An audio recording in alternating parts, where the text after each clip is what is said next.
The key to fluent English that most students don't use. If you speak with a lot of pauses and hesitations, but you want to speak fluently and naturally like a native speaker, the secret is learn to think in English. Many English students say, "It's too difficult. I don't know enough English words. I need to think in my native language and translate." However, thinking in your native language and translating results in sentences that don't sound natural in English because the sentence structure is often different in English and your native language. In addition, it takes too much time to think and translate when you're in a conversation, leading to pauses, hesitations, and the inability to speak fast and fluently. So, here is how you can learn to think in English from the beginner level to advanced. Level 1 is thinking in individual English words.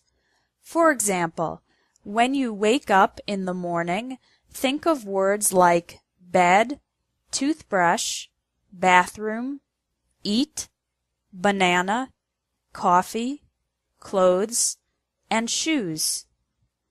Then, when you go to work, think of words like car, job, company, desk, computer, paper, pencil, colleague, and boss. During the day, continue to think of the individual English words for everything you see, hear, and do. Try this exercise right now. Look around you and think of all the English words you can. I'd imagine you can think of at least 10 words.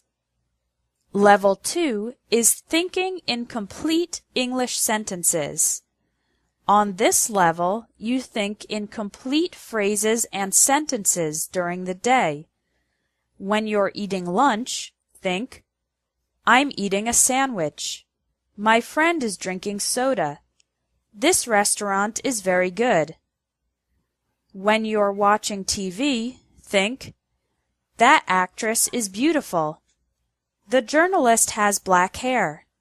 He's talking about politics." It's okay if the sentences are very simple. The most important part is to practice and develop the habit of thinking in complete sentences.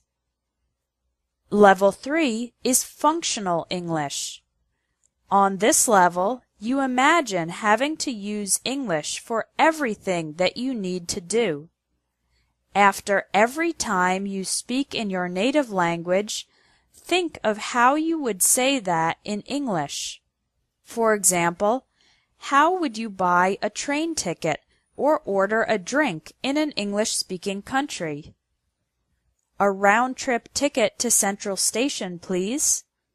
Could I have a lemonade with no sugar?" This helps develop your English for real-life situations, even though you are only thinking and not speaking. If during this exercise you don't know how to say something, check your dictionary later.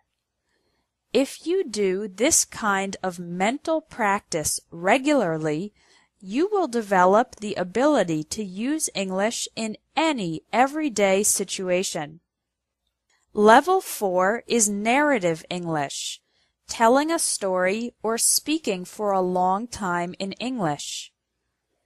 It's best to do this exercise when you have some time, like when you're waiting in line or taking public transportation. Think of a memory or story that you would like to tell an English-speaking friend. Then, tell the story in your head in English. Because you are only thinking, not speaking, you can relax and do your best without all the pressure of a real conversation. I hope you can see that you don't need to be super advanced to learn to think in English. You can start today. Try one of the 4 levels this week: thinking in individual words, complete sentences, functional English, or narrative English.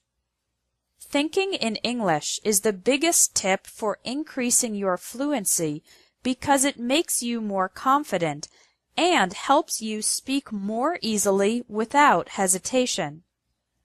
The next lesson is about correcting your English errors. You'll learn 5 of the most common English errors, and I'll explain how to fix them.